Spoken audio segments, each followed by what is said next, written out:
Yeah, I don't know. Yeah,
Recovery and resilience plan. We're going to do some introductions here in a minute, but a couple housekeeping items we want to go over.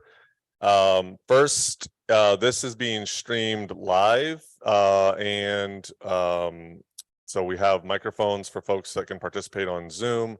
So when you do speak, please make sure you push the button to go from Stephanie. We rearranged the room today. So please hit your microphone button so it goes from red to green when you speak, and hold it close enough to your mouth so the people on virtually can hear you. We also have branch members that are participating in person here. So the idea of the workshop is for them to dive a little bit deeper and understand specific topic areas, which we'll go over in a little bit. And we also have branch members joining virtually on Zoom. So branch members that are joining virtually, if you have a comment or a question for the panel, please drop it into the chat. And we are monitoring the chat, and we'll make sure that gets to the panelists for discussion. The other thing is we have about 2 hours together this morning. This is the first of 3 workshops for today. Focused on resilience hubs, and so we will there'll be lots of back and forth between the branch and the panel. Branch members, you can engage however you want. Just take your mic off mute or get Tessa or Lee's attention, and we'll go from there. See if you like I forgot something. What did I forget, Harrison? Oh, as we think about the conversation today, so we're really thinking, and I'll talk about this a little bit bigger.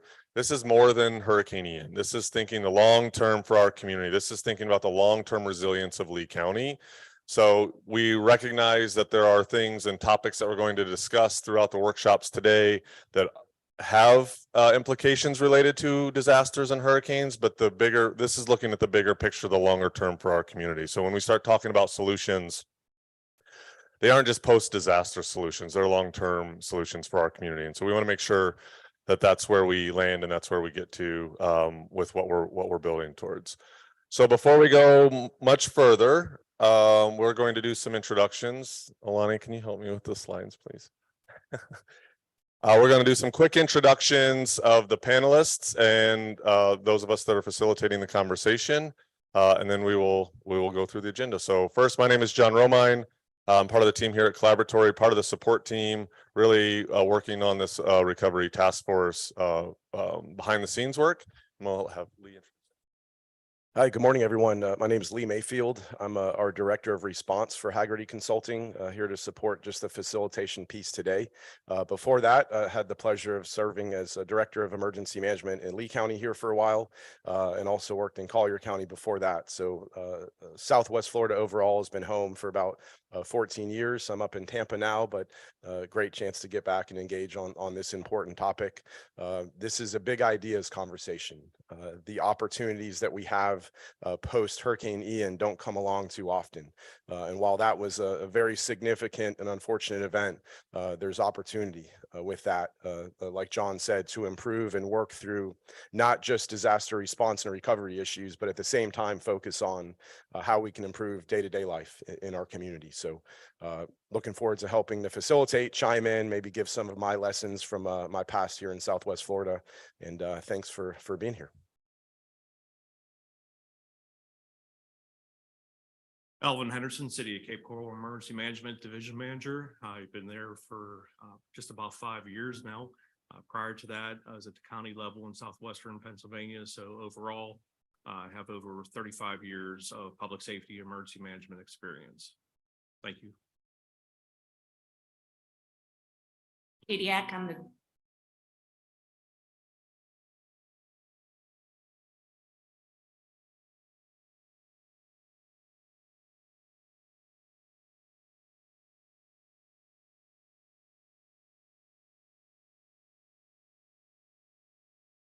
years. Good morning, everybody. Ben Abus, Director of Public Safety for Lee County. Good morning, Kate Major, Director of Social Services and Education at Community Cooperative. Good morning, Madison Mitchell, Vice President of Community Impact with United Way of Lee, and filling in for Janine Joy, our CEO and President. And I'm Tessa Lesage. I work here at Collaboratory. Happy to be supporting with the facilitation today. And we have two panelists, I believe two panelists that are on Zoom. So if both of you could come off mute, I think Robbie's going to stop share so we can see your face. Hi, good morning. My name is Kendra Apkowitz. I'm Chief Sustainability and Resilience Officer with the City of Nashville and Davidson County. I've been in that role about 2 years, and one of the things we've been working really hard to do is build resilience into city operations. So happy to join you all today. Morning, everyone. I'm Baja. I'm the Director of Direct Support and Innovation with the Urban Sustainability Directors Network and the originator of the Resilience Hub concept when I worked with the City of Baltimore back in 2012. Excited to be with you all today and have had the opportunity to work with several communities in Florida around Resilience Hub. So really excited to be part of the conversation. Good morning, everyone.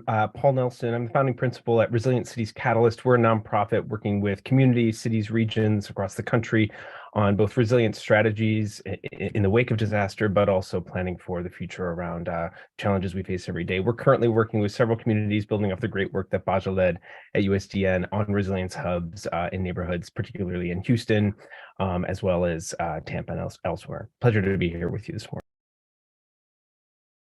Great. And we heard from Harrison earlier. He's also, along with several others from both Collaboratory and Hagerty, on the support team behind the scenes. So if you need anything from any of us, you know where to find us. And we are going to quickly go through.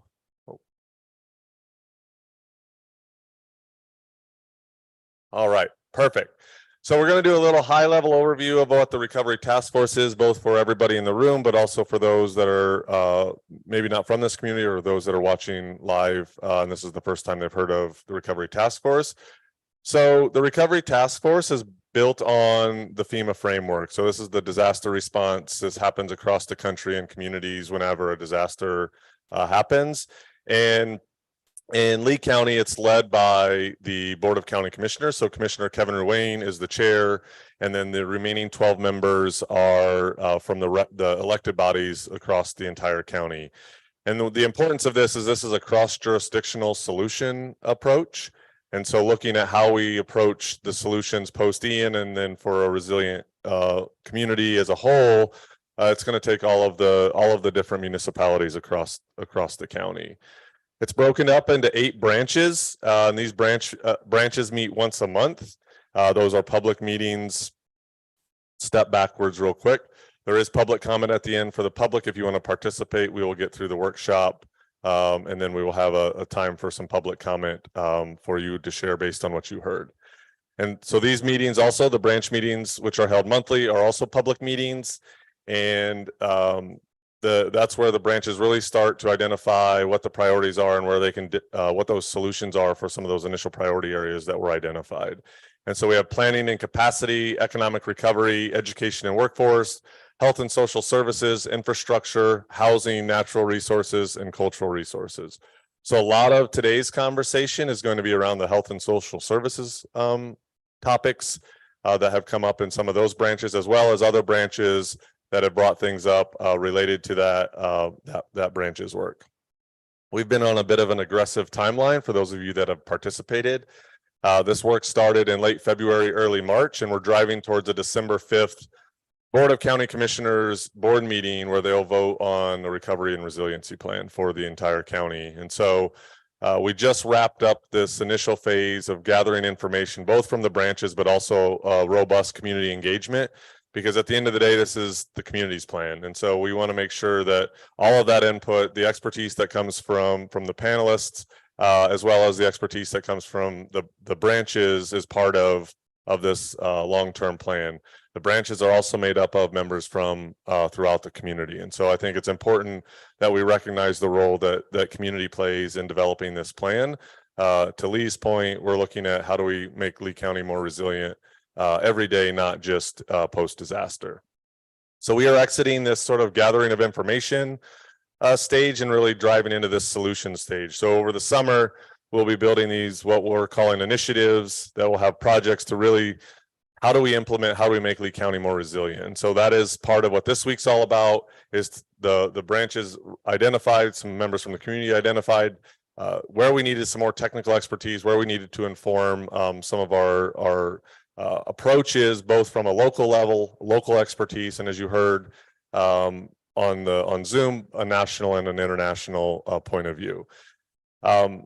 This plan will be sort of developed over the summer. It'll go back out to the community late summer, early fall, and then ultimately will be to the Board of County Commissioners in December. Related to community engagement, you know, it was a lot of effort. And so we had 17 total town halls. 2 of them were virtual. These were held across the entire community, Lee County, and at the neighborhood level or the planning community level. And we had 2 virtual options, and the town halls were also provided in both English and Spanish in multiple cases to make sure that we heard the voice of the community. We've had about 1,000 folks participate in the town halls, and then we have also a digital way to collect data and information and priorities from community members with our online survey, which is at resiliently.com.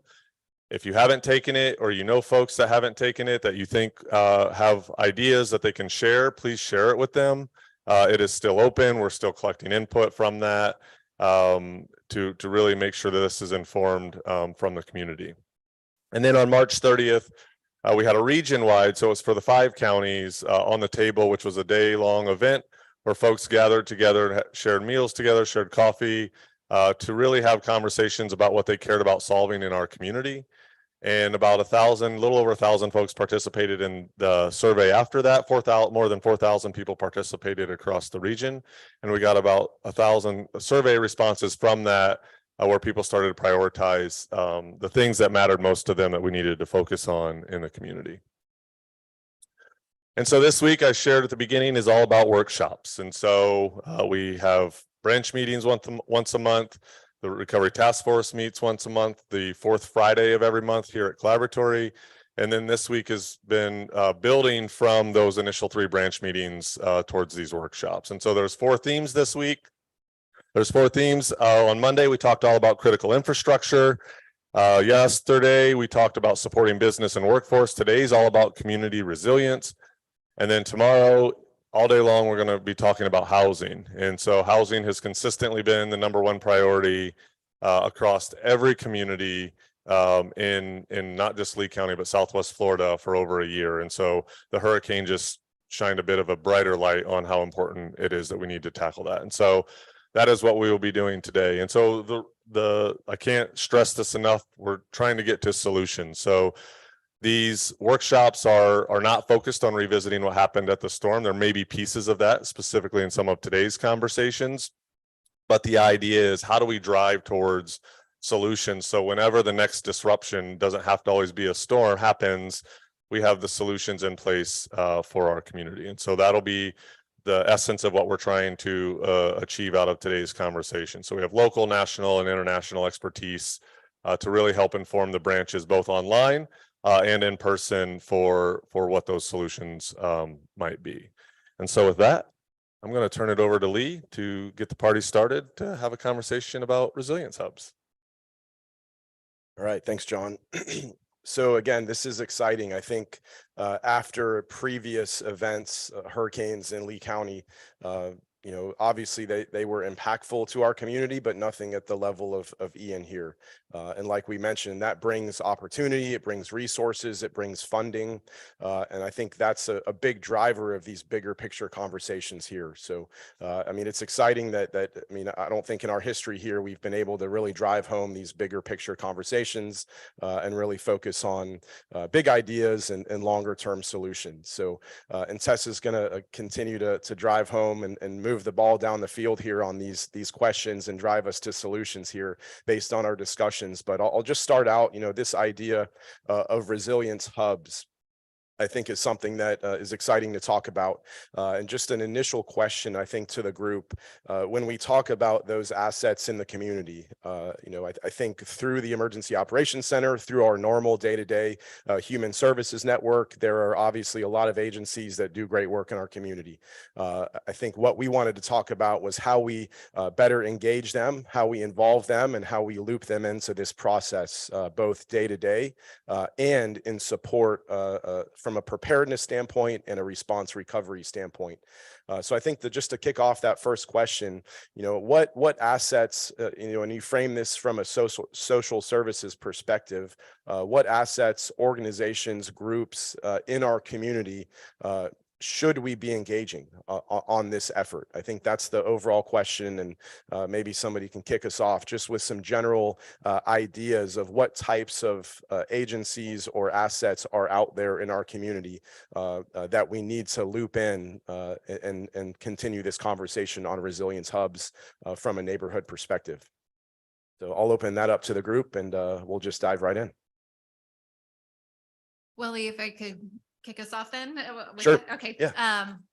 So, you know, when you pose that question, you know, right away, and I'm probably biased because I'm an employee there, but I think of United Way.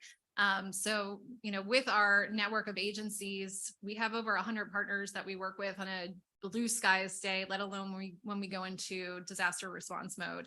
As far as assets that are out there, when you know, this is my first meeting with the task force, but when I was speaking with Janine and we talked about this resilience hub, my first reaction was, oh, well, we have those already. We have 15 United Way houses throughout vulnerable communities here in Lee County that provide response in day-to-day crises that the individuals are facing, but also in that disaster response mode.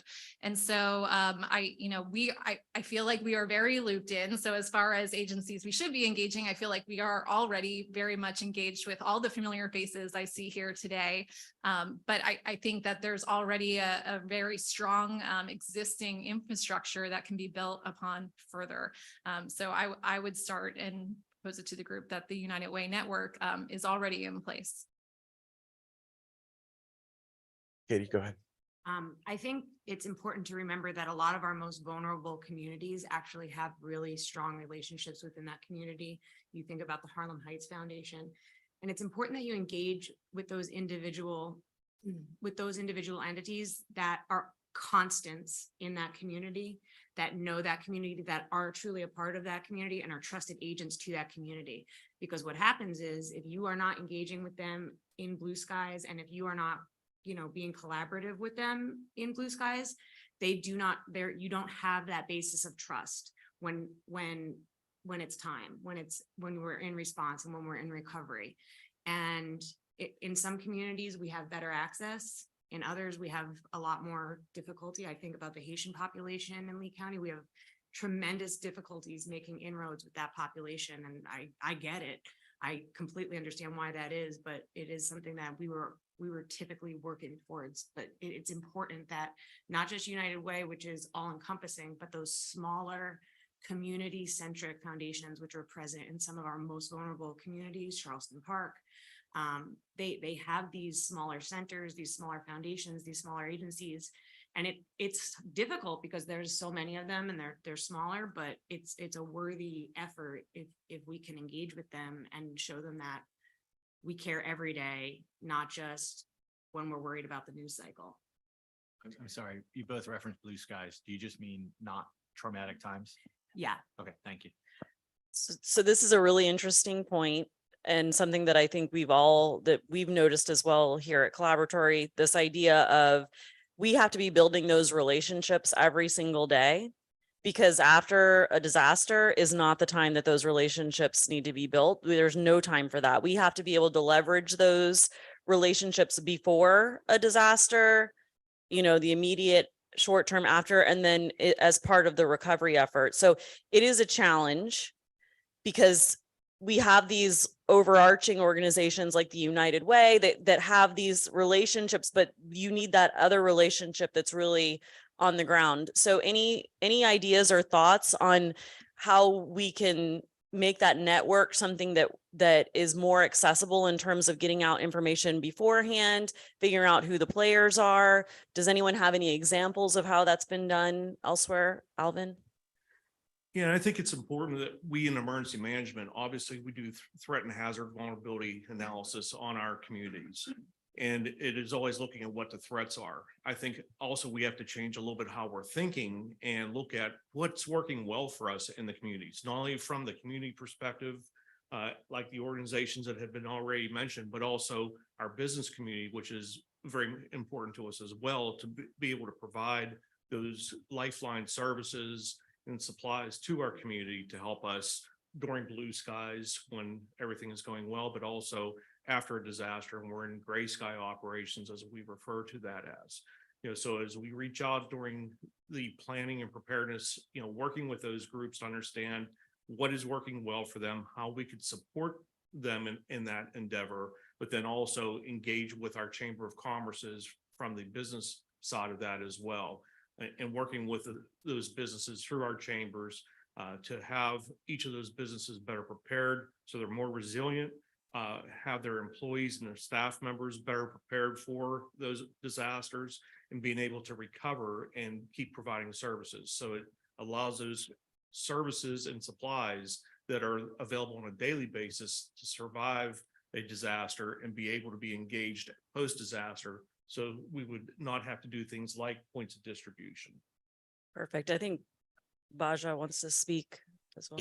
Yeah, thank you so much. I think one of the things I'll say about that is I completely agree with you that the business and business community needs to be involved, and there are opportunities to really bring them in so many ways through hubs. But one of the intentions of hubs is for them to be uniquely serving the neighborhoods, the communities, and every neighborhood is different. And so having these locations be prioritized in the communities where they're most needed, where folks maybe don't have access to other resources or other capacities that other individuals might have who have more means. So there's a prioritization element here, but there's also sort of a giving up or a shifting of power to those community members to be more self-determining and autonomous, to be able to identify what resources might be needed. And I really appreciate the other two comments earlier about blue sky days, because those are the most important moments and times for building resilience. It's where we're thinking about that social cohesion and connectivity, but it's also that opportunity to then identify who are the surrounding businesses that can start to funnel resources, funnel information, funnel even opportunities through these sites, so that there's trust building with the surrounding business community, there's trust building with the county, and there's trust building amongst the community themselves. So I just wanted to mention, I think there's a lot of synergy there. Yeah, Baja, that's a great comment. And I think, as Alvin mentioned, you can talk about, solutions and who owns those solutions. I think, us, at least when I say us in my former role, I looked at it as our role is to empower our stakeholders to get back on their feet as soon as possible. We wouldn't always have the solution immediately, but if we spend those blue sky days, which are 99% of how we spend our days, right?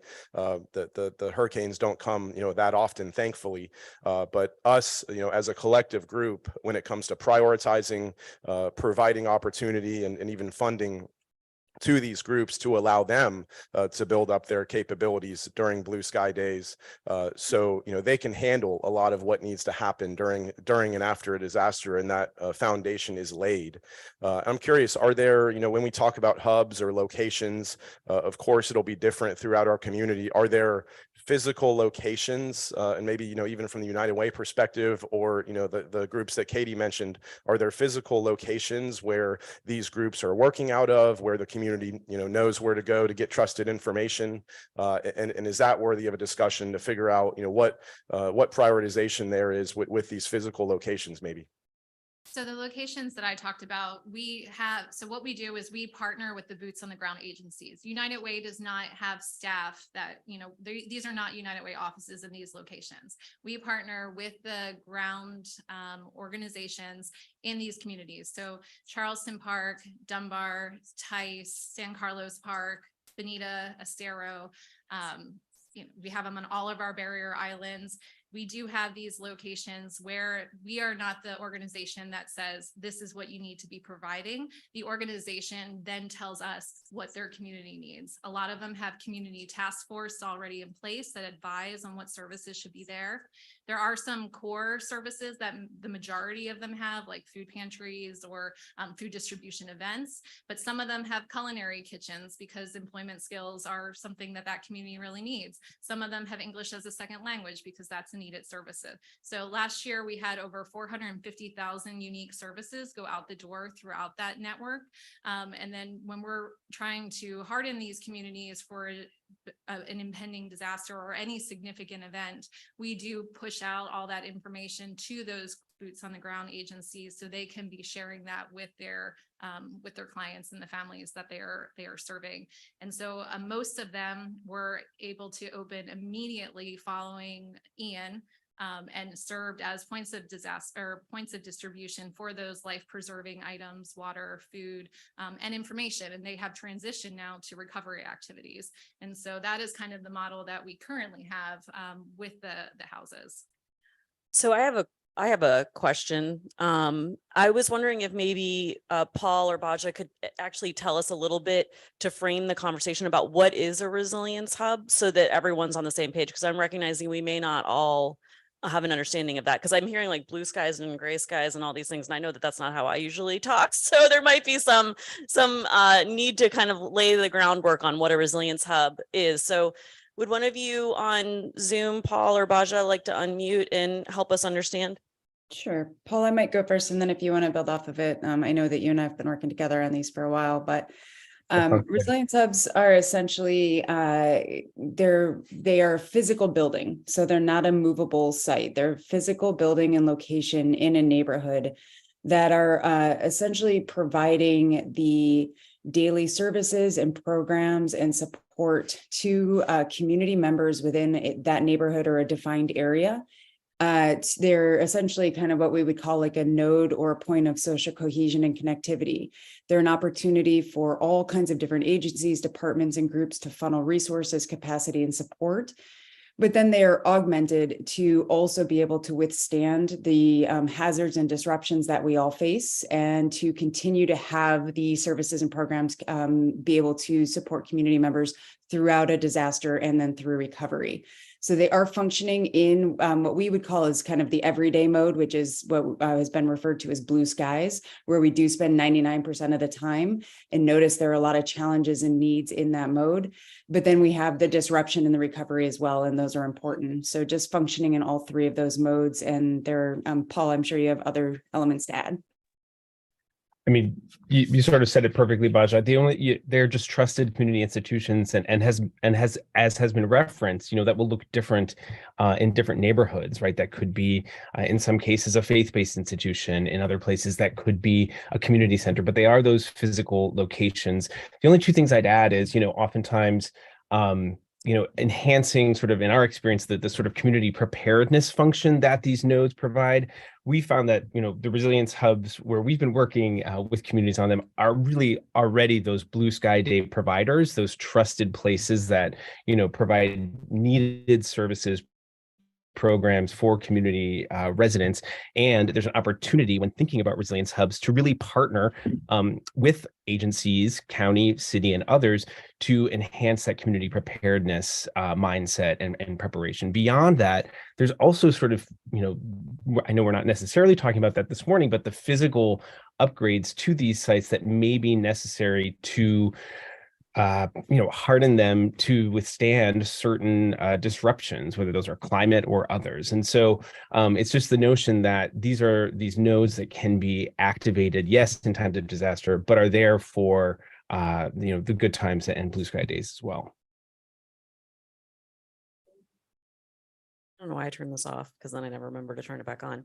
Thank you so much. That's really, really helpful. And I think that our infrastructure branch has talked extensively about the need to harden places, the actual buildings of the places where people go and trust, to distribute sort of the responsibility and the ability to manage during a disaster.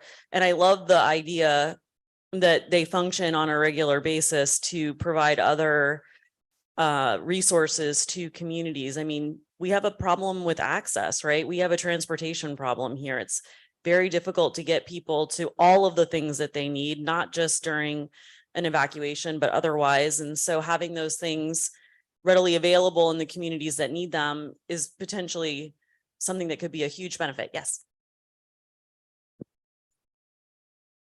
Hey, my name is Marco Villalobos, outreach pastor at Cape Christian Church, and I started this position a year ago today. So when it was blue skies. Congratulations. Yeah, and was not too busy doing all my church things, and was like, you know what, I need a challenge. And then we had a black day. Okay, no more requesting challenges. Right, my first hurricane, and our church became a distribution center. Where all of a sudden we would just started passing out a couple hundred meals, and it turned to 400 the first day, 1,000 the second day. By the fourth day, we were serving 20 to 30,000 meals a day. Had 700 volunteers showing up, 5,000 cars coming through, and this just because our motto is our city, our responsibility. And so we did all the distribution there. But then we started doing just helping out with different houses and doing hurricane relief type organizations. And so I got to meet a lot of people here in the city really fast. And so we went through that, and then we did a serve day in March where we had 2,000 volunteers work with over 100 different organizations like United Way and like Fish of San Cap, All Hearts and Hands, Habitat for Humanity, the Sanibel Captiva Conversation Foundation, Rebuild Southwest Florida. So we built relationships with all these different organizations on just a blue sky day. The city of Cape Coral, I think that this past year started a serve day on Earth Day. And so I know that's planned to do something once a year. And so I wonder, just to kind of build relationships and have it be more consistent, maybe we do 2 of those a year, or maybe even, this might be ambitious, but maybe quarterly, and me being an outreach pastor, I'd love to be a part of that, of course, and mobilize our church to be a part of even helping that in our city, because that's what our city needs, and so there's a thought.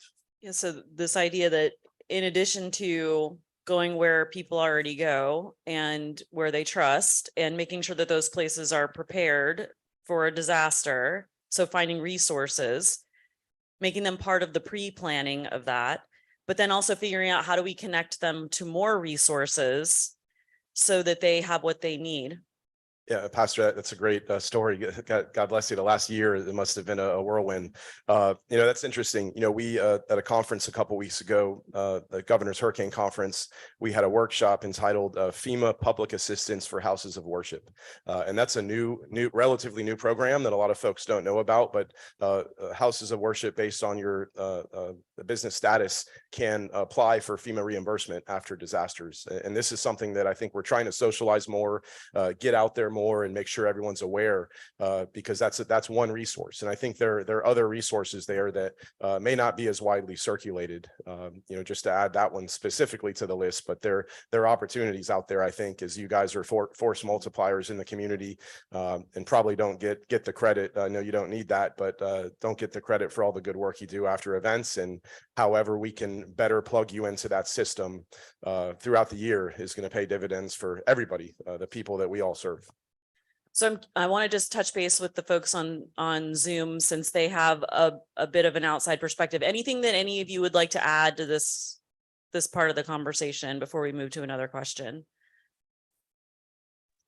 The only thing I might mention is, and I really appreciate all of FEMA's resources and materials, but also to think more expansively, not centering the hazard as much as just making sure we're centering the humans and the human needs first and foremost, because FEMA has been so hazard focused. If we can just switch that mentality in some ways, it really does more create more expansive opportunities and helps community members think about what a resilience hub can be in these other types or modes or in these blue sky days. So just reframing sometimes really helps. So Lee, I think we have a question online. Thanks. Thank you. So we do have a question online from a branch member, Maya Roberts, City of Cape Coral Environmental Manager.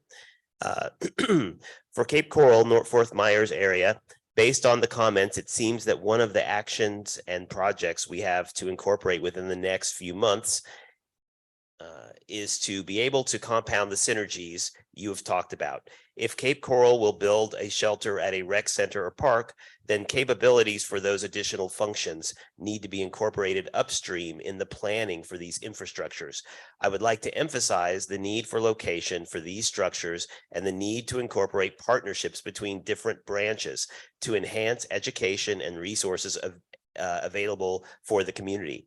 North Fort Myers Recreation Center would make a good resilience hub, but is in a flood zone. It might need hardening or adaptation planning. We have to think outside the box and think about community existing or upcoming recreation venues as such resilience hubs. I'll quickly chime in here. Kendra Apkwitz from Nashville. Apologies, I had to leave and rejoin. You bring up an interesting perspective that we've been thinking about quite a bit as we dive into resilience hubs. Our recreation centers, because they are located literally throughout the entire county, have become a prime location for us to use as resilience hubs. We've also been looking quite a bit at our libraries in terms of looking at, again, municipally owned infrastructure that could be deployed in this way, as well as our schools. One thing that's been really interesting as we navigate that, though, is looking at how a resilience hub functions versus an asset that could be activated as an emergency operations center.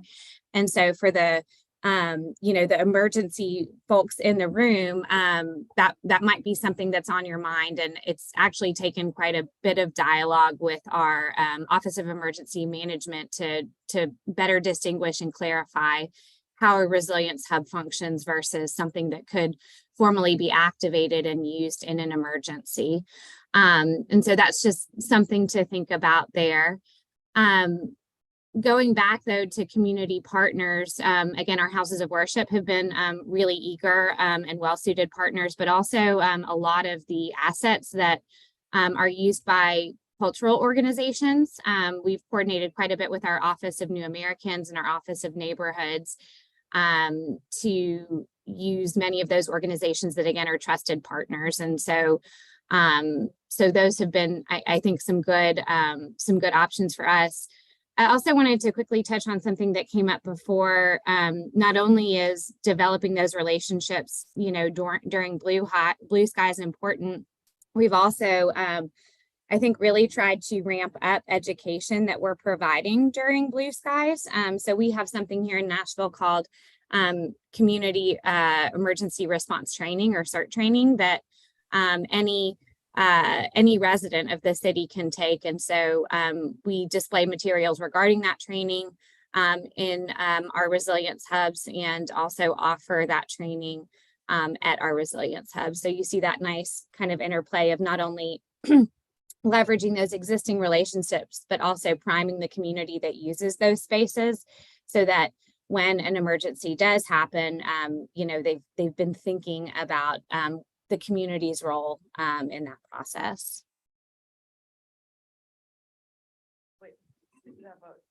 Do you want to add to that, Ben? Okay.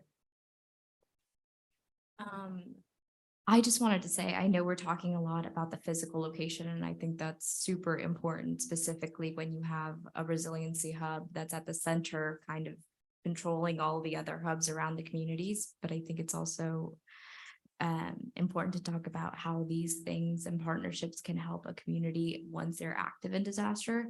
So I know I hear from some of these panelists that, just like me, they were doing this for the first time, and so was all their staff. Social service, when it comes to any type of disaster, whether it be hurricane, COVID, red tide, anything like that, we need to think about staff augmentation and the ability to have preparedness staff, whether that be from faith-based partners looking to come into social service branches and provide assistance, because volunteers are wonderful. They'll come right when you need them, but you need a staff member, someone who's more able to control an environment rather than just have volunteers who are here doing the goodwill of the people and servicing the community. So I think it's again important to talk about staff augmentation and preparedness, not only a physical location, but people to do the jobs that we need to do after disasters.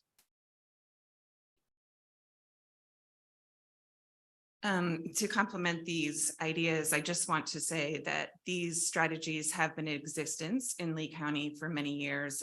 In my past life as a neighborhood relations specialist with the Lee County Human Services Department, my role was to build the network within the Community Development Block Grant communities, primarily Pine Manor, Page Park, and Harlem Heights.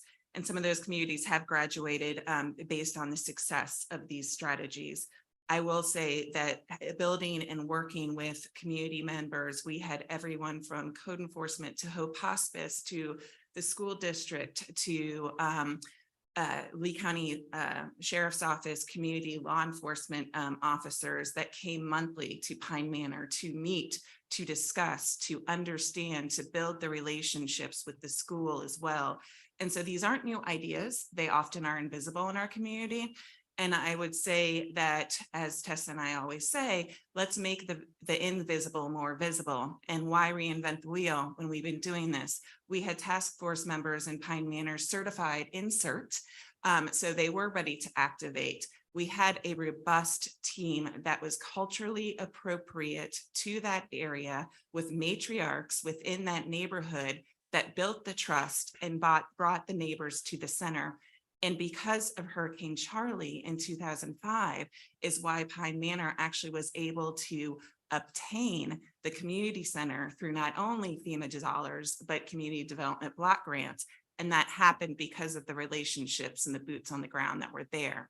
So I guess my comment would be, let's build those relationships. Let's fund those positions. Let's build more opportunities for employees and citizens to become the neighborhood relations specialist, and let's fund those positions, because building relationships and building capacity within our community often is invisible. It takes years.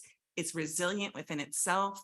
And knowing growing up here, it takes a while and things change, but we've got the power and the structure to do it here if we definitely focus the energy and the resources and make that a very important role throughout all of our organizations. Thank you. Thanks, Jen. Ben? Just a couple of quick comments to dovetail off of what was discussed. And that's a great point. I think, you know, throughout this discussion and throughout the last couple of months, as we've talked with all of our community partners, it seems like all of the components are there, but we don't put them together in blue skies so that they're ready for gray skies. And we have seats in the EOC for volunteers and donations and our faith-based organizations for all of these partners to participate. But again, unless there is pre-storm planning to be able to establish how those partners are going to work in gray skies, then we're simply giving the nod to say, okay, it happened. United Way, let's go do something. And I'm blown away every single storm that we have at the outreach and the work that is done organically, grassroots in the community to be able to support some of those needs. And the example that you gave at Cape Christian is a perfect example. And part of that function has to be that the information on what is going on in the community, what the community needs are, and what actions those community groups are taking comes back to the EOC so that, number one, we're informed of what the real-time gaps are and how we need to better support those groups. But also, if there's capacity to help people, that we can get that word out. If we know that Cape Christian is serving 4,000 meals today, I want to get to the highest rooftop in Lee County, which I think is the EOC. Well, maybe some of the high rises downtown, but I was gonna say. I would get on the roof of the EOC and shout it as loud as I could to make sure that people knew that they could come get food from you. Because if they needed those supplies, if they needed food, if they needed whatever, we need to make sure that they understand where they can go and get it. And if communication is down, but we established pre-storm Mhm. that these 15 United Way houses. You already are know where where to it's go, Or gonna- these places are where to go, then that's a great opportunity for us to formalize that. And one other thing that I want to mention, we've talked a lot about square feet and facilities. Yeah. So whether you're talking about governmental facilities, or you're talking about schools, or you're talking about, any organization, and I'll use, I think it was Bonita Springs High School that was built a couple of years ago. And the kids that were going to go to Bonita Springs High School were in portables as the school was being built. And typically what happens is you have to have the need and the full need and capacity, or the full need to be there to then build the capacity within those structures. And so when we talk about libraries and rec centers and all of those things, they are generally purpose-built after a well-established need has been identified. And then we go through the process of building that, which is going to take several years. And, one of the big challenges we have in the EOC is the amount of public facilities that we have and the needs from the community to use those facilities. I can tell you, we could probably use twice as many governmental facilities on a gray sky day, because there are so many organizations, people that need that space. On a blue sky day, it's a great library. It fully serves its purpose, but it's not, we don't have the additional excess capacity for the gray sky to be able to pull those in. So that's where we have to find those community partners where we can help to bolster their efforts and be ready for the gray skies. So I have to ask a question on this, and then we have 2 more questions online about this, but I hear. What are you doing? Ooh, I was like, what is happening? Who do you see as the entity that would organize this? Or anyone, or maybe there's an example, but Ben, what are your thoughts? I mean, typically we have worked with the United Way. And we've also worked with the Community Foundation and Collaboratory on some of those efforts as well. So, we've generally had those community organizations be the lead for those types of efforts. Mhm. But again, I don't know the extent to which we have formalized that. Right. It's been a lot of, okay, this is what the need is, and let's go get it done. Yeah. Did you have something? Yeah, I just had a question, Ben. You referenced having twice the number of facilities needed. You have that in the sense of Cape Christian or the United Way houses is, I'm certain it would cost a lot less to harden those or to formalize that relationship. Do you have any idea what needs to be done in the community facilities in order to get it up to the point that you can very directly align with? I'm just going to keep pointing to Cape Christian as a reference. Yeah, we have a process of I'm going to go back to Blue Sky. Blue Sky facility use agreements or land use agreements, where we pre-arrange the use of those facilities and those partner organizations to be able to use the facilities in the event of an emergency. So we have a large number of those agreements already where we can use those types of facilities. And so it's just a process of then going back, identifying those facilities and saying, okay, this is one where we're going to use it. The catch there is that when we make that phone call, we have to make sure that it's available. And what we have found in a number of instances is, again, I talked about the number of entities that came in to the community and needed some kind of a footprint, some kind of place to put down. And so some of them went to people that we had facility use agreements with, and they opened the doors. And then we make the phone call an hour later and say, hey, okay, we're going to activate you and we need to use that facility, and it's occupied and it's no longer available. So it is a two-way street that when we have those facility use agreements, we're betting on those facilities being available when we need them, and not that they're going to be used for some other purpose and suddenly be unavailable for the need in the community. Can I tap in here for a second? Just, I've been doing resilience hubs for about 10 years across the country, and there were a couple sites that were mentioned that I just want to mention. We've found not to be very successful for several reasons based on what was just said. And that is schools are not a very good location for resilience hubs because they need to be supporting the children. And if something happens, like an active shooter situation, they have to shut down and shut those doors. And there's a reason for that. So they can't be available then to serve as a hub for the community. And I say this because hubs should be used for any type of disruption, not just for hurricanes. So to think about these as response and sort of recovery for any type of a big event that's going to happen in the community, including something like COVID. So when you had a pandemic and people needed to get resources and support, these sites should be serving in that event as well. So I just want to mention when talking about libraries, we've run into a lot of problems with getting access and having those different locations be able to be activated with libraries because they want to protect the books and protect the different spaces. And so just trying to remember that these sites, several of the ones that were mentioned, are used for specific reasons. And if we need them to be used year round, and we're thinking about resiliency around, try to utilize sites like that were mentioned by the United Way that are already serving those purposes year round.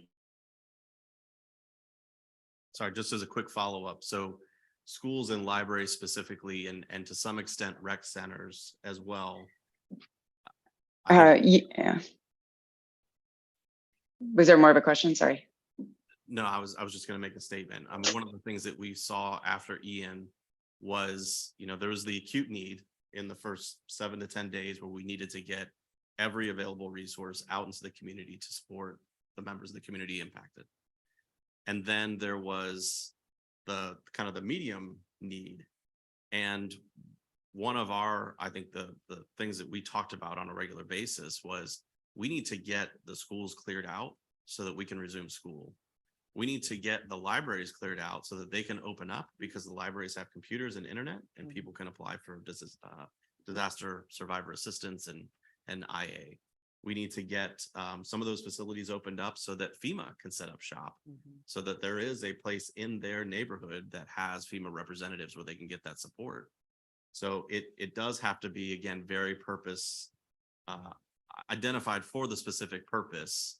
And in some cases, those larger pillars in the community like schools, we need to focus on using them and vacating them and getting them back open so that kids can get back in school. As soon as we can provide some normalcy and some return to the blue sky conditions, then that provides some greater stability within the community.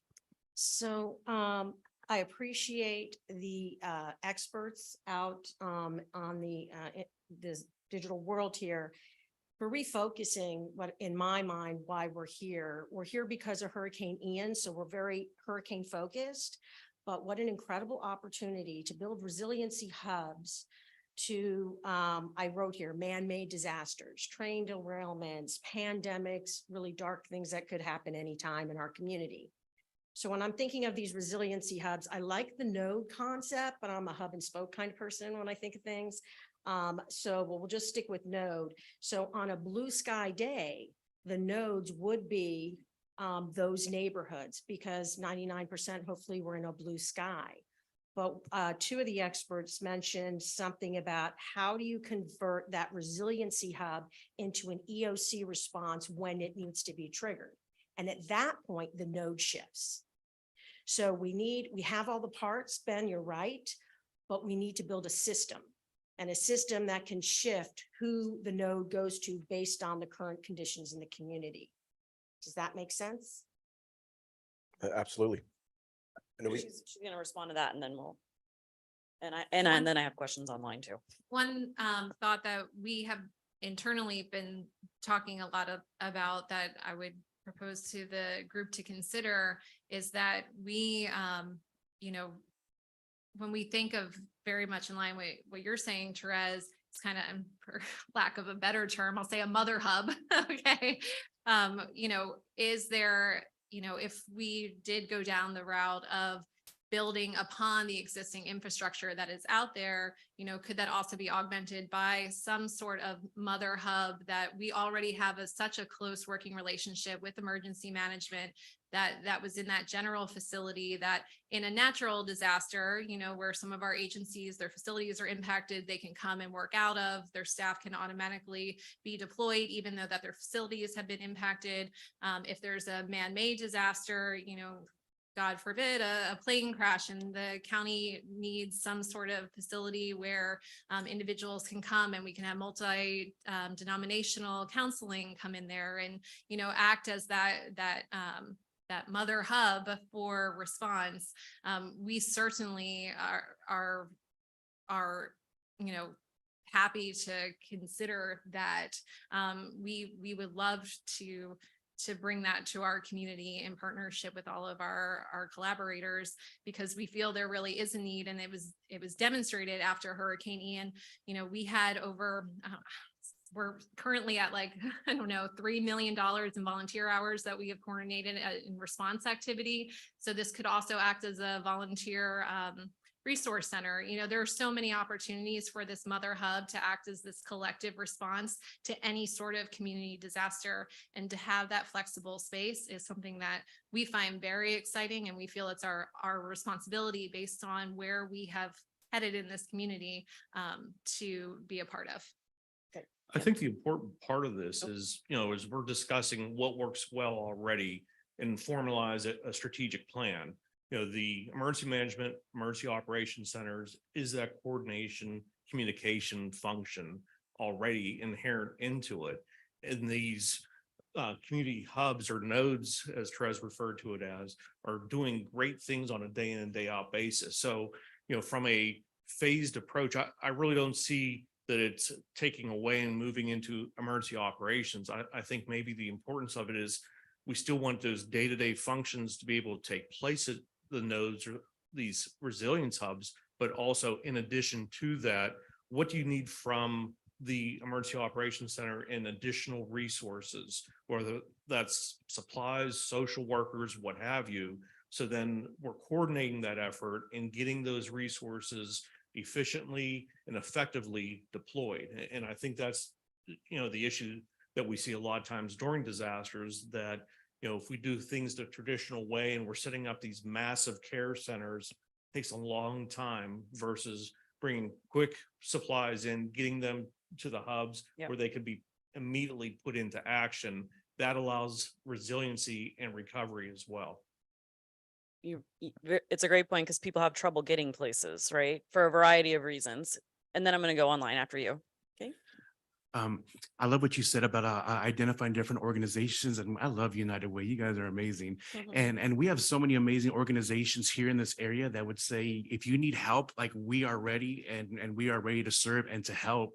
And so one thing I noticed of being here and during the hurricane was we just set up at the church, and FEMA was down the street.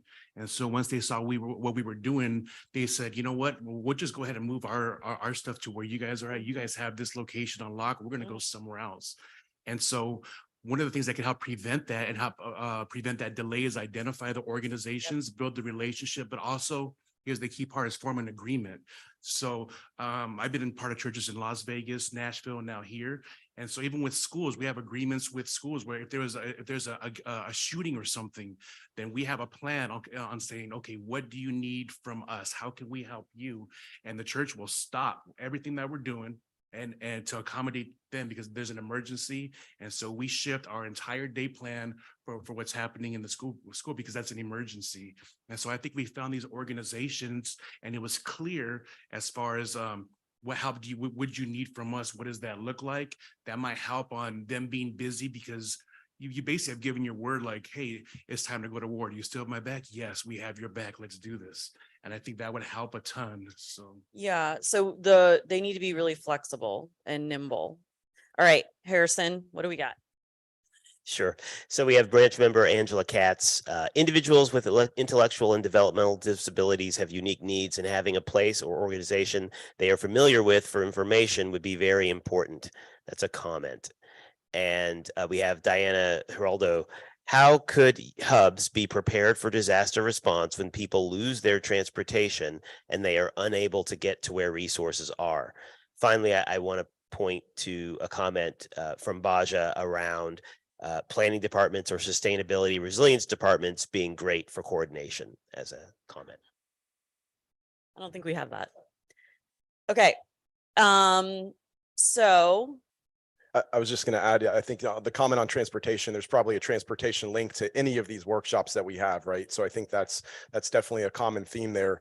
And I'm hearing, I think one of the common themes I've heard already is that we have a foundation in Lee County, right? I mean, there's incredible people here doing great work.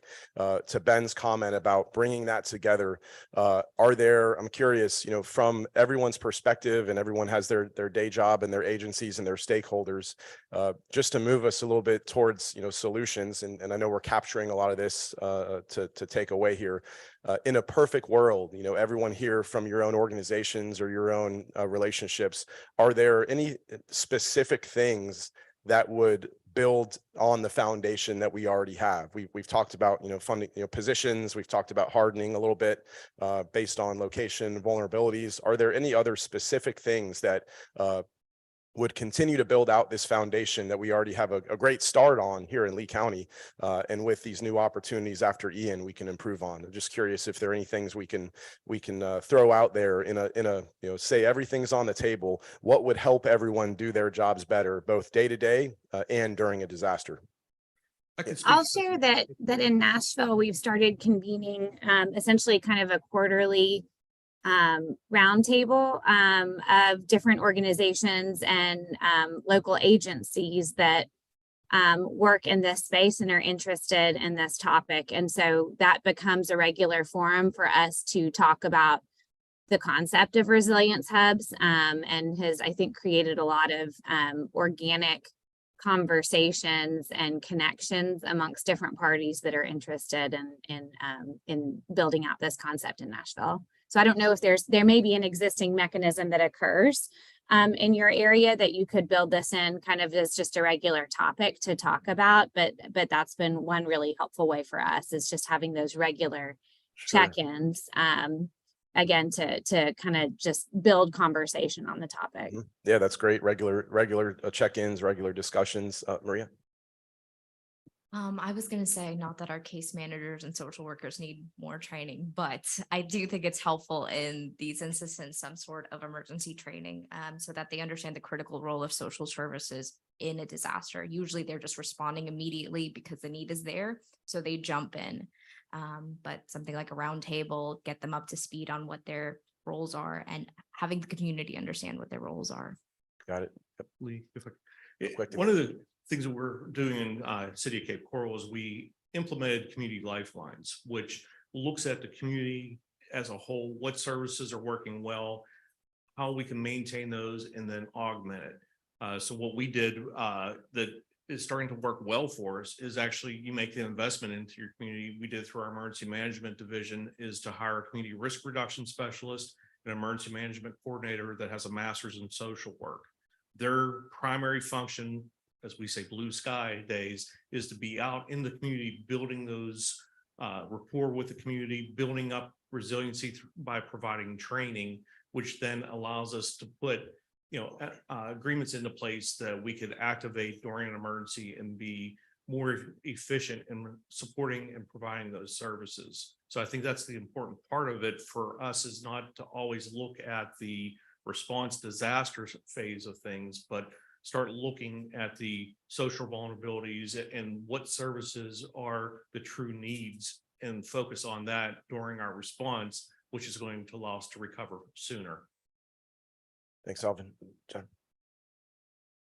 I would build on that and also say that as we look at building relationships and increasing our social fabric, we need to learn from things like Ian, when we've had natural disasters, that the folks who are trying to work together, that are sharing the spaces, the legality of that, of who's responsible for what, needs to be transparent ahead of time. I know we've run into several issues, and I'll just use the school and Parks and Rec and who replaces the lights to get the games back on.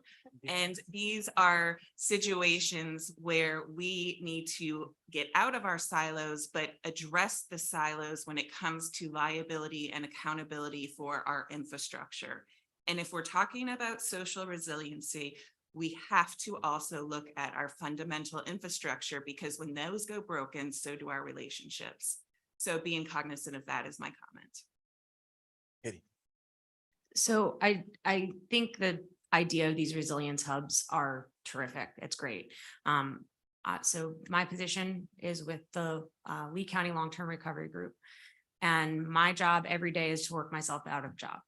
Okay, so my job every day is to help our impacted survivors in this county figure out how we can not just, we want to make them whole, but we want to make them resilient, right? So we don't, if you lived on a barrier island in a mobile home, nope, that's not resiliency. You're not getting another mobile home on a barrier island.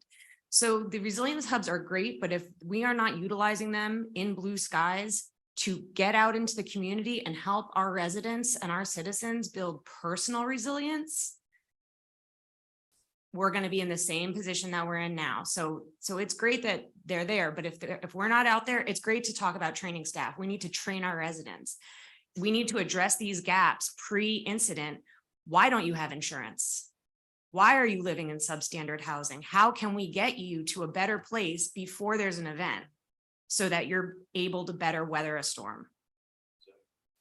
So did I hear you say you wanted like what assets we currently have and what is an immediate need? Is that kind I of? think, or even long-term, I mean, I think it's worthy of, we have a great foundation here with the services we provide. I think the network is strong. What are some ideas, that would increase that capability? So maybe it's my PTSD kicking in from having a flooded home, but hurricane season is upon us. And I think that what is a priority is communication within these hubs and nodes and spokes right now. I was a executive director of a very small nonprofit, Lee County Homeless Coalition. I showed up in a damaged office. How do I get to work? How do I mobilize? Talk to executive directors who had staff that were home that weren't affected. How can I mobilize my staff? So I see a need for immediate after a storm, some type of a communication mechanism to deploy all these great resources. So that goes back, Lee, do you have an example of how communities have organized like this elsewhere? Yeah, I think, and if you take the emergency response phase, which is usually the first weeks to months after an event, I think communication is key. Normally in most communities that response is led by an emergency operations center, whether that's a city or a county, normally how that goes. In those emergency operations centers, I know many of you have been in Lee County's facility. There are multiple roles and positions there that help. The intent there is to communicate to their various stakeholders. And I think on that note, that foundation is there. We can build on it. I think there are opportunities there, and to what we talked about earlier, what is the structure? What is the mechanism that allows for that communication in the immediate aftermath of a disaster? And to Katie's point, just recently, that has to be laid well before the winds start blowing, right? If you wait till the day after landfall and you try to communicate with all your stakeholders and it hasn't been laid in advance, that's not going to work. So I think there's value to having that. We talked about the regular discussions, the regular meetings. I think that an action would be, what does that structure look like on a regular day? And what does that look like well before hurricane season? To me, that battle is won well before June 1st, right? I mean, that's the picture there, and that will assist with that communication. So I think the action would be, what is the organizational structure there to facilitate that communication after something happens, whether that's a hurricane or whatever the event may be. And I think the key to that is that communication component of it. You're getting that information on people basically within your silo that need assistance in trying to solve that within the silo. And through these agreements that we're talking about is, through, if it is the emergency operations center, those needs coming into the emergency operations center and then playing that connector at the EOC of getting those resources out quickly then to those that need it so they could quickly then recover. So I think that's the important part of having that agreement, but then also equally important is how we're going to be able to efficiently communicate in many different situations, whether we have internet and phone service or not. And an example there is just to use the Fire Chiefs Association and you could use them, you could use law enforcement, you could use cities who connect with the county on a daily basis after events. Regular conference calls after a disaster with those entities who perform similar functions to share information, to determine where the worst of the damage is, and to have that back and forth. Regular daily calls after a big event, but that groundwork is laid well before. There's a plan, there's a process, there are monthly or every 2-week meetings with those entities to get them to that point to where they have that conversation after a big event. So I have a question for Baja or Kendra or both of you. What role does a sustainability, a county sustainability manager, director play, or what role could they play in this process to support the EOC and maybe do some of this coordination outside? Do you have any examples that you could share? Yeah, I do actually have quite a few examples. The sustainability offices in several different municipalities have been the ones of sustainability and planning have been actually coordinating everybody ahead of time, doing all this sort of project management, bringing in all the different stakeholder groups, the different partners, identifying what the needs are at the site, starting to fill those needs, getting points of contact, making sure people get trained. And then they're in constant communication with the emergency management team to just make sure they're aware of the redundancy at the site of who the community leaders are, the community-based partners, what they've been trained in, what the needs are at the site, and what some of the gaps are that still exist. And then they coordinate with emergency operations to usually go through how to activate the site training and create an operations manual. So they're really kind of using their skill set of project management, but with sustainability, especially, they're thinking about other opportunities to enhance quality of life, make the infrastructure of the site better, think about the building elements, make sure accessibility is happening at the building and things like that. We are currently working in Ward 7 in DC with a site where the planning department at it's the Department of Energy and Environment in DC is actually the lead, and they have been for the past few years. And it's a really excellent relationship of having emergency management, Department of Energy and Environment, and the community leader all coordinate together to make sure that site's fully activated. And if I can just build on that, I mean, I think, it's really taking a look at, in the context of Lee County, what is the force or the agency that really has the trusted relationships or connections to the agencies and jurisdictions that have those trusted relationships with community, but then can also work across jurisdictional agency silos. In the greater Houston context, it is, as Baja mentioned, an Office of Resilience and Sustainability, who is that coordinating mechanism, bringing Office of Emergency Management to the table, bringing the health department and other agencies to the table, because what we've heard from residents is a resilience hub must deliver against sort of food insecurity concerns and access to health services concern, being that trusted venue in the day in, day out. So I think for Lee County, it's both who are the agencies, organizations that have those trusted relationships with communities, but then also have the heft, if you will, to work across and convene those agencies together across jurisdictional boundaries to really bring the plan together. Stephanie? Yeah, and the only thing I'll add here is I think we have found that documentation and formalization of the concept has been really important. And I think I'm hearing through y'all's dialogue that there's a lot of this work ongoing. And so I think ensuring that coordinating entity has the capacity to lead all of the appropriate parties through kind of that documentation piece is really important as well. And so that's the only thing I'll add. We've also played a little bit of a role in terms of trying to identify funding opportunities or connect pieces of funding from different agencies that can be used to kind of augment existing on-site capabilities. So that's another role we've played. Fantastic. Thank you so much. Stephanie? Thank you. I think that there's clarity that we have significant infrastructure and the framework and solidifying that. I think we're moving away from the gap, right? I believe the macro operations exists. I believe that a lot of what we're talking about is already mapped out through emergency management, operations, sunny skies, all day, every day. What we're talking about is developing a micro version, neighborhood level, as was mentioned. There's so many obstacles to transportation and resources that we're going to need to identify not just the trusted partners. There's a lot of organizations here in this room and online who know the trusted partners in each of the areas of need. But gray skies, everyone is in need. Everything is a priority. Everything is urgent. And what there needs to be, I question if there has been a formal assessment or mapping of all of the grassroots efforts that Cape Christian, yes, thank you for everything that you did.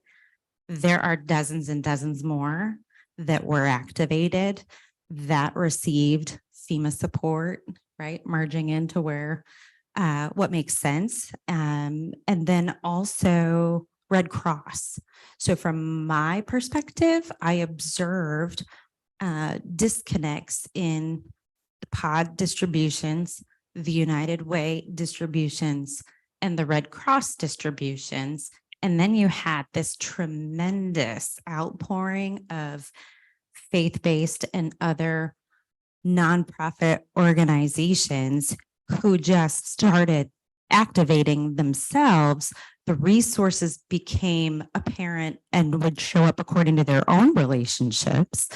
And I know that there are some churches where there were churches from all across the state and the nation supporting those churches. So I think formalizing that network that had been invisible, to your point about relationships, making it visible, and then folding in whatever MOU or agreement according to whatever is most appropriate for that organization.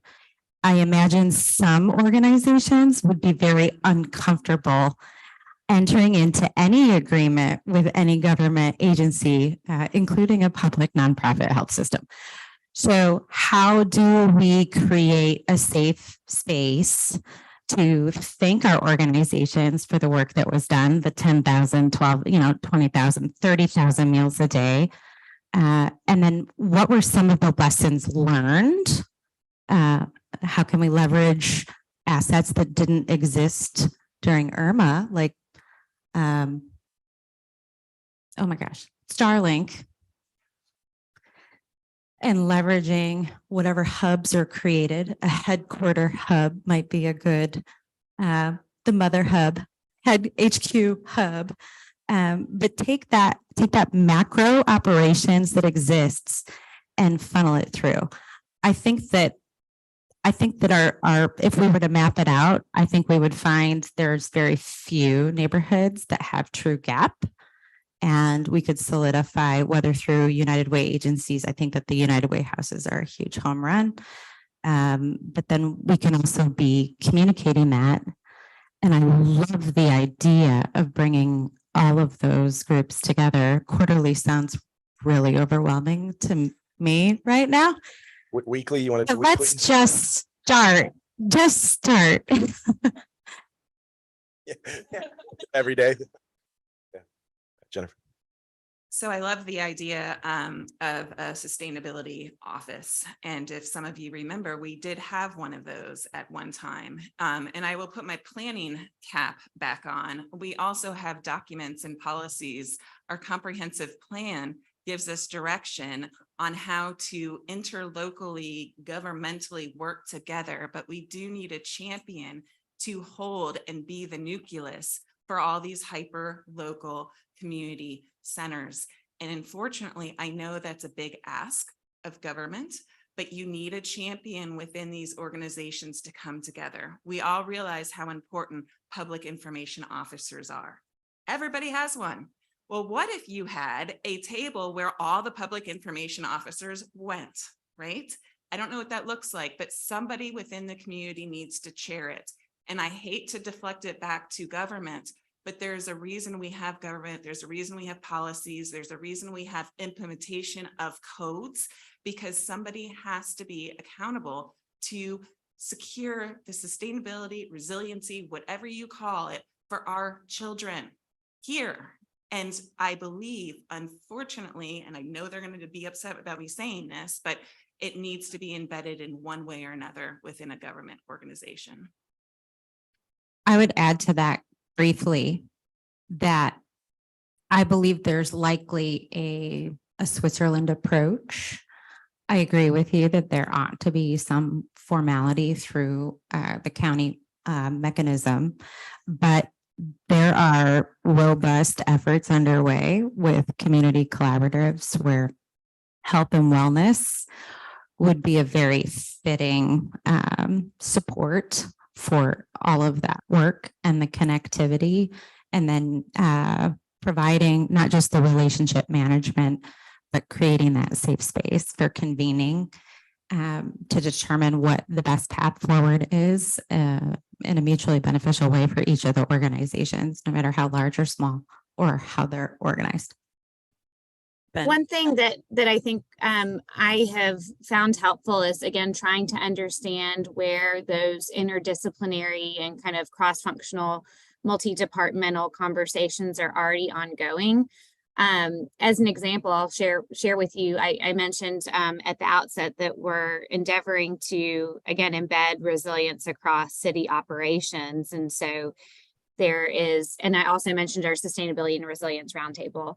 Right now, that's one of, I would say, 4 or 5 multi-departmental conversations focused on a specific scope of work or interest area. But what I'm noticing is that we may have sustainability and resilience as a focus area. There's also a health and all task force that's convening. And then we also have a DEI focused multi-departmental group. And it ends up being the same people who are participating in all of those circles. And so I would encourage you all to first take an inventory of where those, and we also have an infrastructure roundtable. And so I would encourage you all to maybe take stock of where you're already seeing departments as well as community partners work in those, at those significant nexuses, and see if maybe one of those groups can help provide guidance on this effort. If it doesn't seem like a good fit, then I think it would make sense to try to identify perhaps a new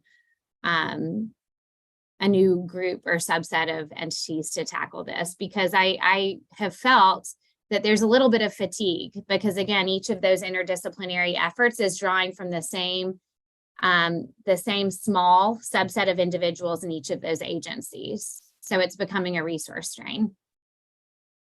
Ben? Thank you. Just a couple of quick comments. So from the communication standpoint, the communications, the hub of communications is the Joint Information Center in the EOC. We had more than 50 community public information officers who participated in that. Some of them were physically present, some of them were virtual. They were all on the phone every single day, talking about what was going on and communicating what was happening. Where the gap is that when we have incredible partners in the community doing things, and that message doesn't get through the 4 or 5 layers to be able to get to the PIOs to say you should go get a really good meal over at Cape Christian. I'll see you at Cape Christian next time.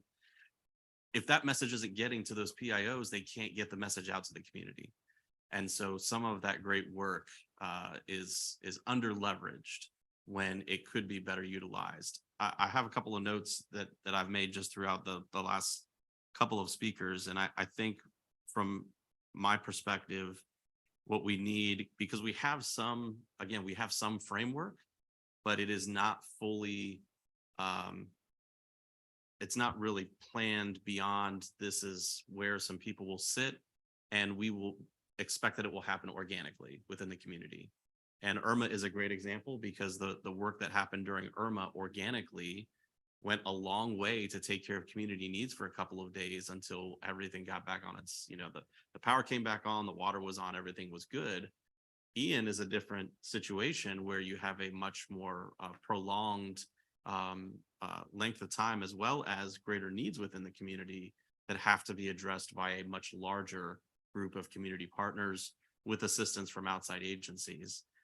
So some questions that I wrote down that I think would go into probably a broader planning effort that would be eventually part of a plan within the Emergency Operations Center, working with whoever that community partner is. Switzerland idea is, I fully understand that.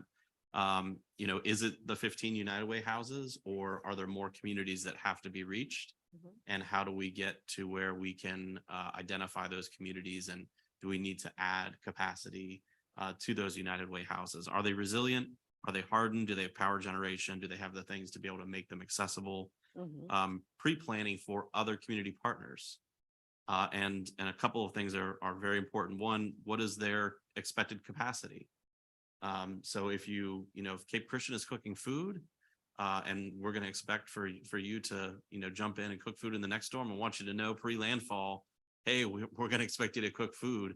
But there's other organizations, faith-based, nonprofits, other groups that come in, and they have specific capacities that should be inventoried. The geography that they serve, it would be inappropriate to take the Heights Foundation and ask them to go to North Fort Myers necessarily and provide services. Like, the Heights Foundation stays in Heights. That's where they serve the community. They're competent. They work with that community. That's where they should stay. So what geography would they be expected to serve, and how would they otherwise fit in? And then to broaden that, I think going back to the broader conversation is, how do you then leverage those community resources to address the blue sky needs, as well as in blue skies, reinforce the things that Katie touched on, and Alvin and others, that, we need to educate the community on how they can better prepare themselves, so that they're less relying on the community resources, and more self-reliant and able to take care of themselves in the first couple of days. Yep. So it sounds like you basically just mapped out the framework of an inventory that we need. And so I just that is an important potential initiative that could come out of this group. I mean, you laid it all out. I mean, you hit it. I don't know that you missed much, if you missed anything at all. So we have the workings of that. The job of doing that is a very big job. And so I think we do this idea of, like, is it a sustainability office? Is it the United Way? Is it the EOC? I'm not sure. I think that's something we've really got to figure out. But the inventory is critically important to this, and then figuring out how that's managed over time, because those things change on a daily basis. So Harrison, you have some questions for us? Sure do. So we have branch member Maya Roberts, City of Cape Coral Environmental Manager. I agree with the previous speaker. I would like to point out that discussions from today, including interdisciplinary, have occurred. Several groups present today have attended several community meetings at the Southwest Florida Resilience Compact efforts. Resources, community leaders, and government resources exist across disciplines. We need to agree on a common vehicle for it, and focus with a physical location. She also submitted several online resources as well.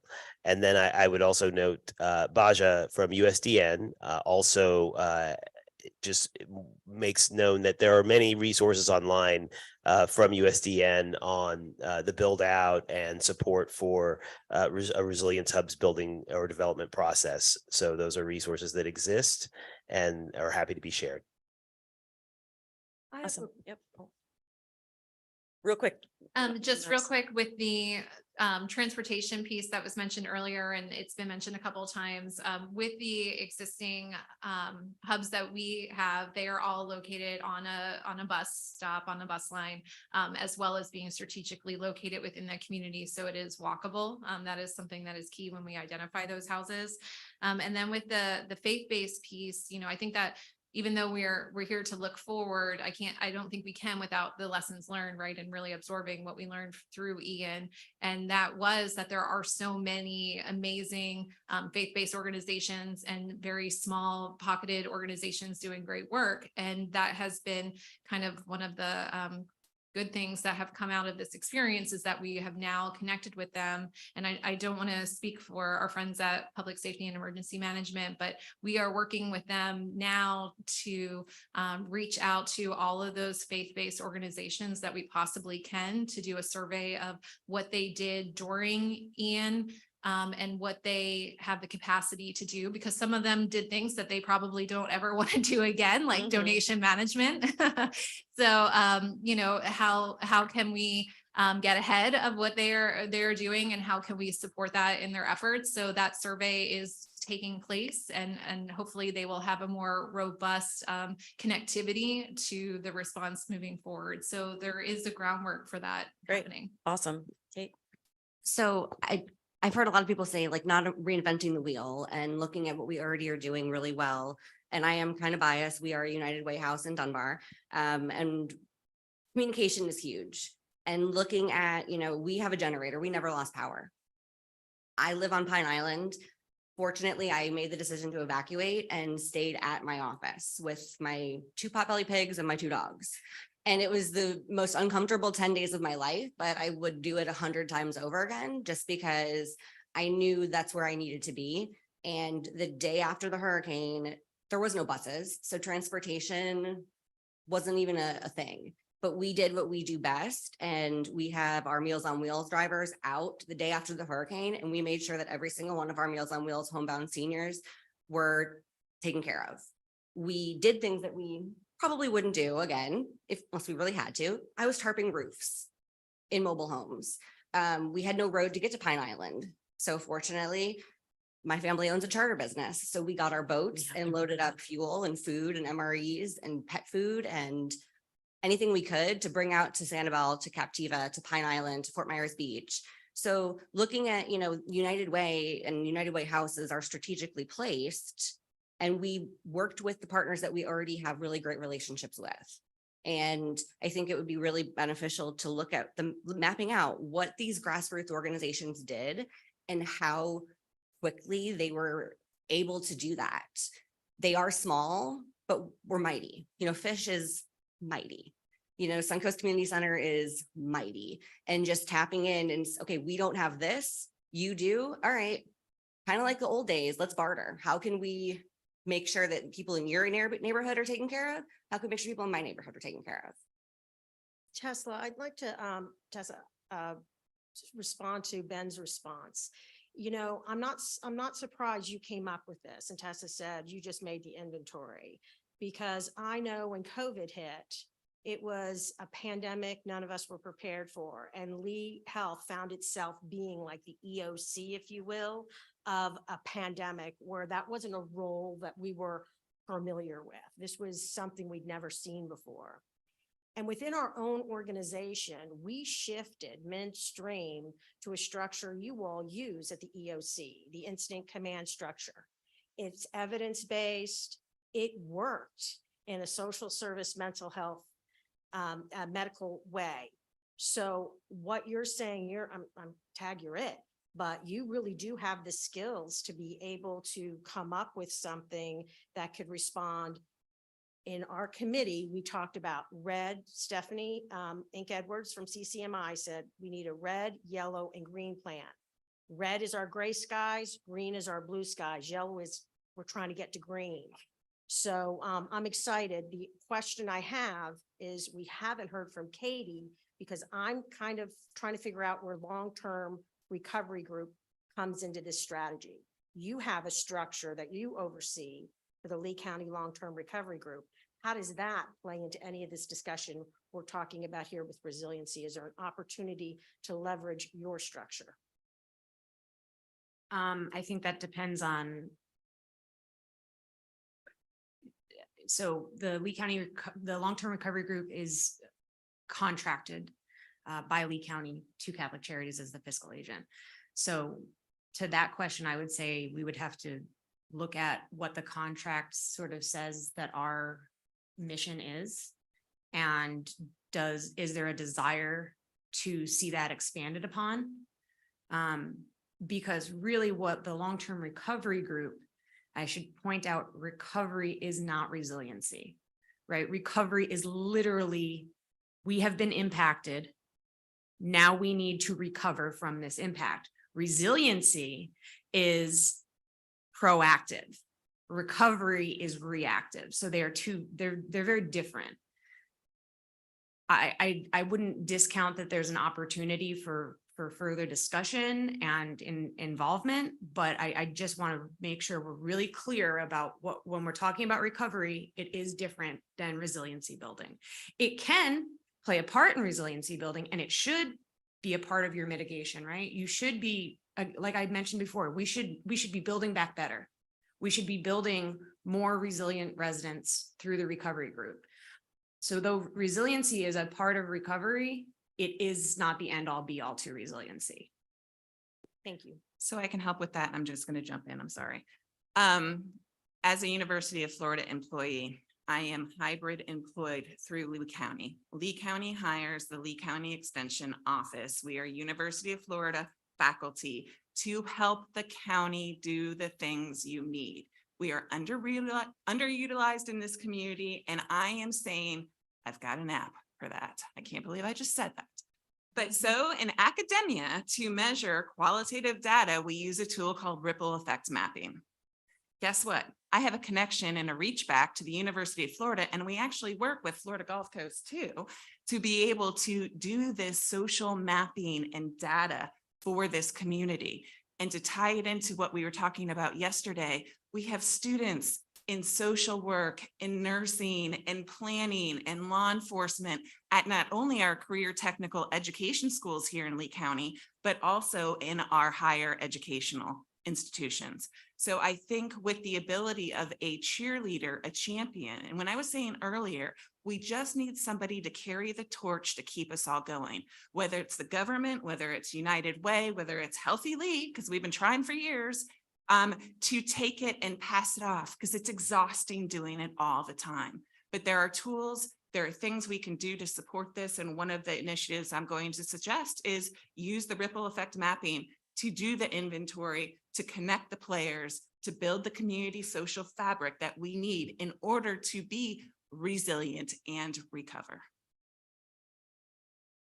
If I may, yay, yes, deal. Right, I'm speaking out of school. But I think we're still getting caught up in the gap between the macro and the micro, right? The very first convening of the long-term recovery group, right at the outset was, this is at the individual and family level. And I immediately thought, oh, time out. That's not how we function our outreach efforts. We leverage the macro. And I think the hubs are the way to bridge between the macro and the micro level, neighborhood level, macro. I just want to remind us. Draw that for us. I can. Thank I you. absolutely can. Whiteboard. Are you serious? Well, so there's the system, and there's someone who needs to be people, not maybe just, you have an eye on the system, which is invisible. So you do need to map it. And then those individuals work with partners, and then the partners are boots on the ground, right? So it is absolutely looking at the system. You have to have someone with their eye on the whole system, but they are not going to be interacting with the individuals on the ground. They are interacting with partners in a variety of ways. They have to resource partners so that partners can change the outcomes across the board. And I would add to that, you have formally organized nonprofits, businesses, but then you also have collectives. Yeah. So you don't just have Healthy Lee or the Housing Coalition or right. There are a tremendous number of coalitions. Please save the chat box today because there's a lot of questions about the other coalition that we don't have awareness of. But that is the coalition of the coalitions is just one more avenue. I also want, before I forget and before we run out of time, talking about the resiliency of the individual. So leveraging, yes, the United Way hubs have that social component and the navigation. How do we take that footprint and expand it further? We know what other organizations or neighborhoods have formal hubs like Heights, Pine Manor, et cetera. But folding in whatever social services are needed and I think that is probably the segue into the individual for case management. Right. Yeah. And I, to like what you're saying, I would very much argue what you're describing is the mission of the collaboratory, right? Is building a better Lee County within one generation. So not saying that you should own this. No pressure. But but truly, if building a better Lee County in 18 years, this is very much what is the work that you're engaged day to day in. Down to 16, and thank you for 16. hosting. Yeah, you're TikTok. welcome. TikTok. Okay, so we are about at time. So any other burning questions from branch members? Because I've got to do public comment. No, okay. So one thing I want to mention, and this is for everybody, including, you know, any public or whomever. Okay. On here, the QR code, you can scan it. There's a link where you can fill in a form regarding initiatives that have either come out of this conversation or that you didn't get a chance to share or that you think are important that could help us address the issues that we're discussing today. This is a really big, complex issue because it literally involves everything. And it involves everything all the time, right? So I think anything we can do to figure out how to be more efficient in the way we use our resources for being more resilient is the direction we need to go. I think that this idea of a coalition of coalitions is really important because that's how you burn down into the system, how you funnel down into the bottom of things. But you got to have something at the top watching the system that's sort of managing that and tracking how the numbers are going and making sure that we're moving in the right direction. That is going to take a really, really robust effort in building our capacity to actually work together. We all as humans are great at networking. We are not great at collaborating. It's a process. It's different than just showing up and then, you know, I'll see you next month, right? So this is a capacity building thing that has to happen. There has to be the capacity to truly collaborate and work together. And that depends heavily on our relationship. So managing it at multiple levels is really, really important. So I just want to mention that as we're sort of talking about how do you manage such a big number of things, right? That are all interconnected. There are ways to do it, but it's going to take a really strong commitment. So initiatives, ideas, things that you think can help benefit that, please go ahead and submit them. Any other thoughts, Branch? Anything the panel wants to mention or online really quick before I move to public comment? Anything in the chat? No? We good? All right. Public comment. Does anyone have anything they want to say? I should start walking over before I ask because I already know the answer.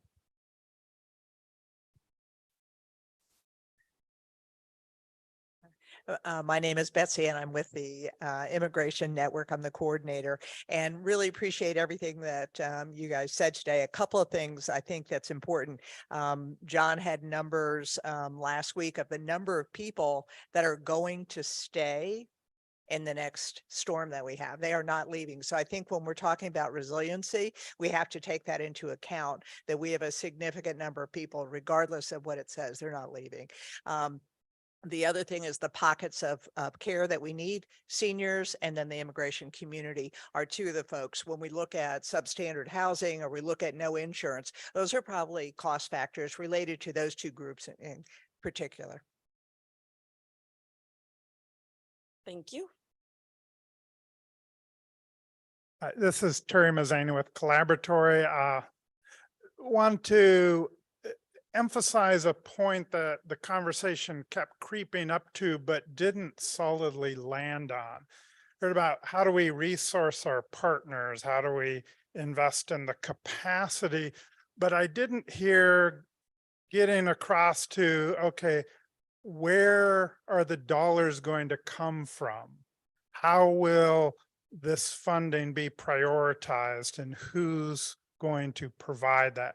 When we think about a church and a congregation being expected to instantly stand up 20,000 meals a day, but without the pre-staging of the fuel that they may need, the walk-in coolers, the other facilities, the assured water supplies. Here at Collaboratory, we became an instant hub, a great resilience hub. We missed one thing. We don't have a dependable water supply to be able to make sure that we are fully operational 24/7. Everything else we did fine.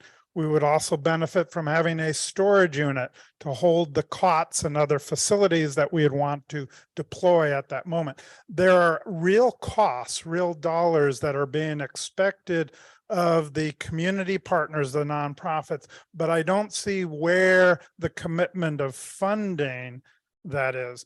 We do know what the cost of not being resilient is. It's in the billions of dollars. It's pennies on the dollar to invest now in building out and supporting the cost of collaboration, the cost of preparedness, the cost of having the resources and facilities for these hubs. So as part of this conversation, I think it's important to add the dollar costs for these resilient hubs and identify the sources of funding to make that happen.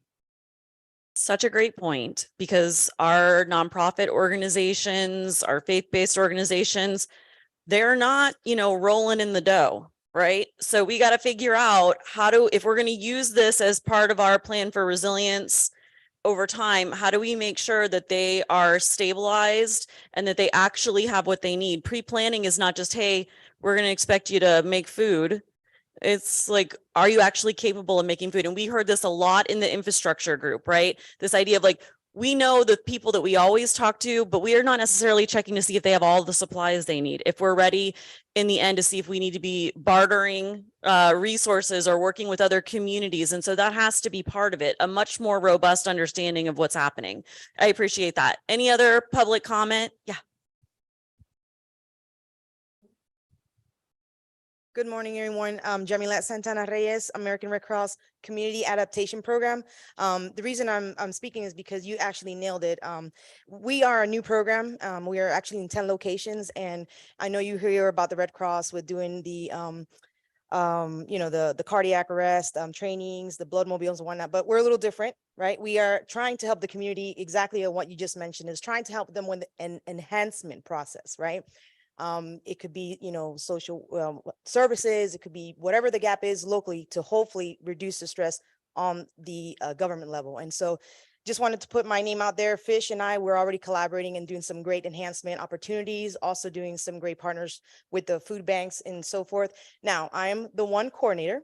The goal is to have another coordinator and a manager. So bear with me. We're hoping to, fill the team soon, but we already have 10 locations throughout in California. We have 2 close in proximity. And the reason for that is we realize the vulnerable communities. That's how we're able to establish these programs. And so we really want to expand it more. But right now, the American Red Cross nationally is looking at it from a vulnerable community perspective. So more to come on that. Probably going to be getting some business cards from the panel here, but thank you so much, and great conversation as far as the micro level, because that is where we're heading. Thank you so much. Fantastic. Thank you. All right. I just want to say one more thing. Distributing the responsibility of this, there's a cost benefit to that too. Terry made such a great point about what we know what the cost of not being ready, not being resilient is. And so I think we have to recognize that while as funds come in, thinking strategically about how we resource these other entities to become and to play a bigger role in a proactive way so that they're actually able to play the role that we need them to, I think that has a pretty good ROI. So, all right, Stephanie. Thank you. Just one final burning desire I had failed to mention. With regard to organizations at every level, Terry, you reminded me with your comments of lessons learned. And some organizations may never want to do what they did ever again. And others will not love the experience that they had, but there's no world where they're not going to do it again. And how do we leverage not just that information in order to improve for future state, but also leverage a culture of volunteerism and a culture of redistribution of action. So maybe those who will never activate in that way ever again might find a home somewhere else in a gray sky area. And then the other piece that I wanted to mention was capturing ahead of time what I had misunderstood Volunteer Florida to be. And that's Okay. all I have to say.